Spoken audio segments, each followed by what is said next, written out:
Good morning, everyone. My name is David Campos. I'm the co-lead public information officer for the County of Santa Clara's Emergency Operations Center. Thank you for making yourselves available for this press availability. I know that it was last-minute notice. So we are going to be hearing today from first our public health officer, Dr. Sarah Cody. Then that will be followed by our county executive, Dr. Jeff Smith. And then wrapping it up will be the President of the Board of Supervisors, President Cindy Chavez. We are here today to address the most recent development of today, where the state of California, the California Department of Public Health, approved the County of Santa Clara's application for a variance. So with that, let me turn it over to our public health officer, Dr. Sarah Cody.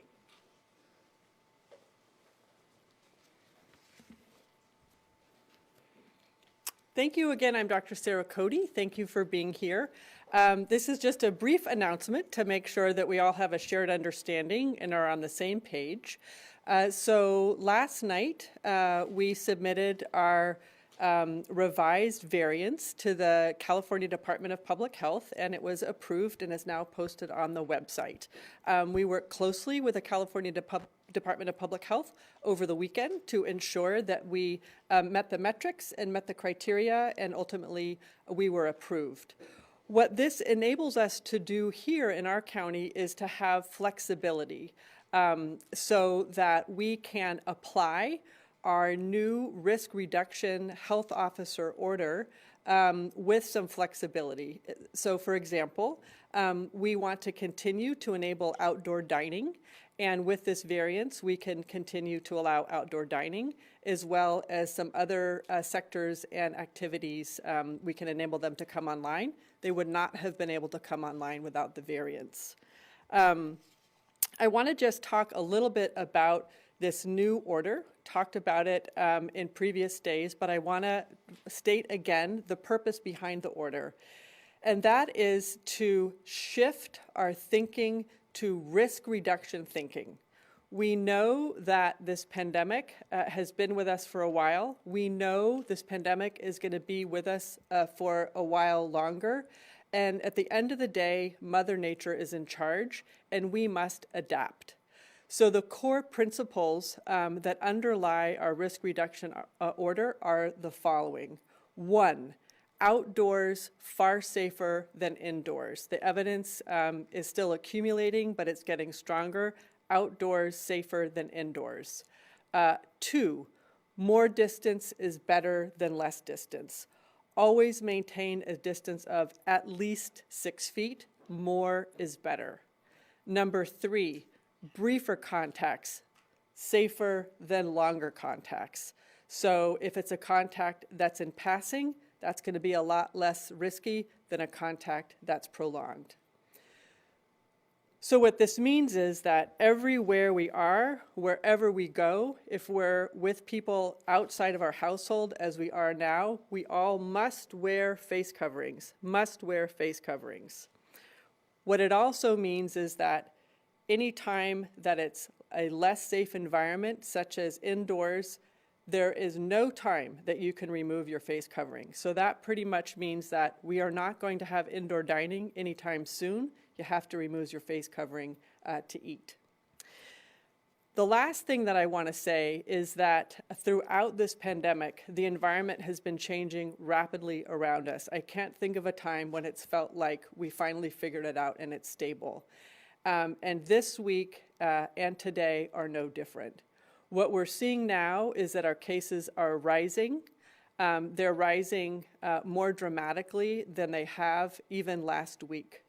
Over the weekend, for example, we had somewhere in the neighborhood of 450 new cases reported in a 2-day period.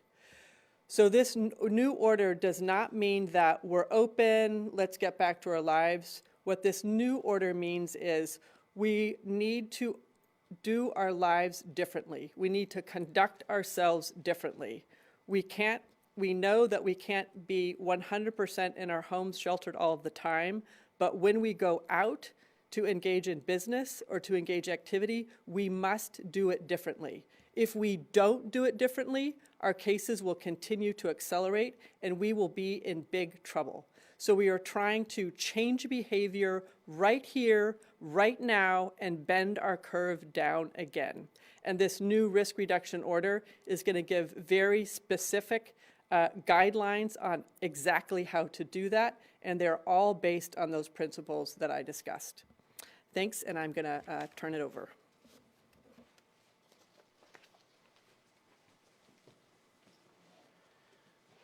Hello, I'm Jeff Smith. I'm the county executive of the County of Santa Clara. I wanted to emphasize a few points that Dr. Cody was making. Applying for a variance and getting a variance granted does not mean that the virus is doing better or the disease is doing better. As a matter of fact, it's doing much worse.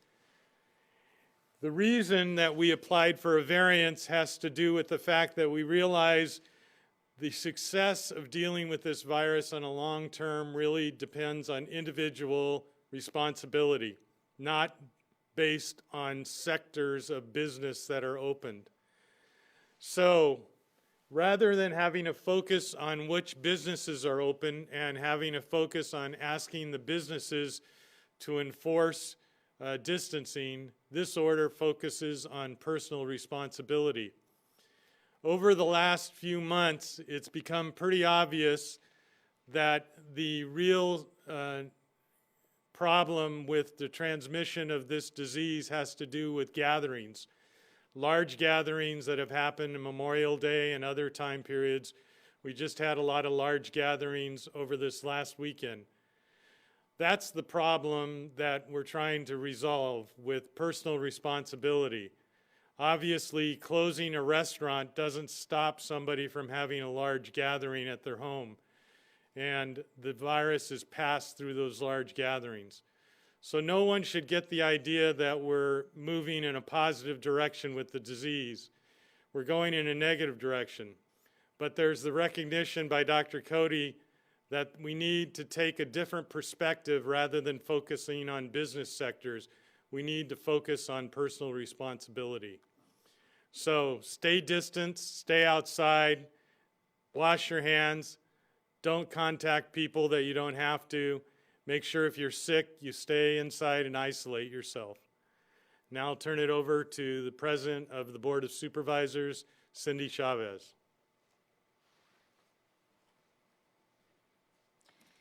Thank you, and I want to thank all of you very much for coming on such short notice. When we received the news that we were able to get the variance today, one of the things that I realized is that this was another opportunity for us to have a conversation about this new direction.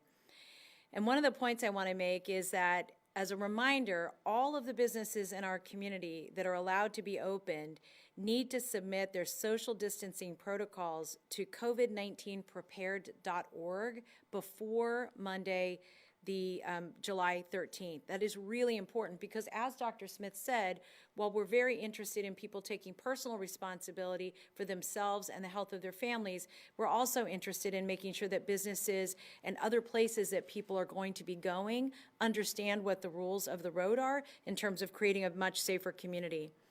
I also want to just say thank you to the governor. At a statewide level, this has been an incredibly challenging issue to be able to manage COVID-19. And at a local level, I'm very sorry for the confusion this has all caused. I just want to say that this is our first pandemic. I hope we don't have another one, but we are learning while we're going. You all are very helpful to us because you're creating opportunities for us to have communication with the public, and we just want to say thank you for that. And let me just close with this last thought. What risk reduction means is that all of us are responsible for our health, the health of our families, and even the health of our community. When we wear masks, they don't protect us, they protect others. And the kind of county I want to live in is one where everybody in our community knows that they have an obligation to protect themselves, their families, but we also recognize that we're part of a community. So please wear your masks, wash your hands often, try not to touch your face. And I just want to emphasize the last thing that Dr. Cody said is we need to limit the amount of interactions we have with other people. Limit it. Not eliminate it, but limit it. We are in this for the long haul. The only way we're going to bend the curve back as a community is if we're protecting each other and our families in a much more disciplined way than we have been. So thank you for that, and I know we'll be available for questions. Thank you, President Chavez. Before we take questions, I do want to note that we will have folks that are available to speak in Spanish, Vietnamese, and Chinese for media from those communities that is present. So we'll take a couple of questions. Yes, sir. Yeah, is this all going to be voluntary in terms of the mask, wearing of the mask, or at some point do you foresee the county and local law enforcement agencies citing people who are not in compliance? There's been, widespread videos of Santana Row at dinner time where it's just super crowded, very few people wearing masks. Do any of you foresee some enforcement there? So the question is about whether or not this is going to be voluntary, and the question of what there'll be citations of folks that are not wearing masks. So I'll turn it to Dr. Cody. So to your question regarding masks, two things. One is there is a statewide order for face coverings. So that applies across the state, including in our county. Number two is our orders do require face coverings within the protocol. So for example, if you're inside in a business, part of the social distancing protocol requires that business to ensure that everyone inside the business is wearing a face covering. So that's already, it's already there, it's already in the law. As to how it is enforced, how frequently and how easily, that's of course more challenging. And which brings me to the really important point.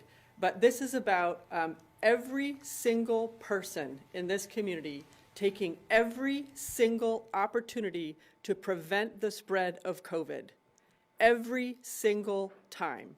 You limit the number of interactions you have with other people, you keep a distance, you wear a face covering. Super important. Every single one of us needs to think about this every single day with every single interaction. And that is the only way we are going to keep each other safe. That is the only way we are going to keep headroom to do really important things like get kids back to school. That is the only way we're going to get through this long haul, and it is going to be a long haul. Thank you. I have one quick question, and I don't mean to alarm anyone, but are we at more risk now than, let's say, 2 months ago, given the fact that there are more people out there? We have more cases reported every day right now in early July than we had at any time in April when our cases were accelerating. The difference, however, is that we're much better prepared. We have vastly more testing, so much greater ability to find people who are infected. We have a vastly improved infrastructure to do case investigation and contact tracing and help people know that they're infectious and safely isolate in their homes. Our hospital and healthcare system is also much better prepared, but that's a very important point. We do not want to have to use the capacity that we've built in our healthcare system. We want to prevent infections. That's the ultimate goal. So we're better prepared in our healthcare system, but we really don't want to have to use it.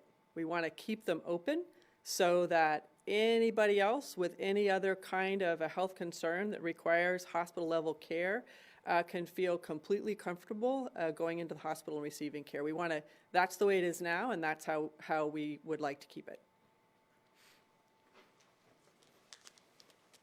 Couple more questions? Great. Again, we will make ourselves available to do interviews in Spanish, Vietnamese, and Chinese. Was the original variance, did you guys, was it Friday or Saturday?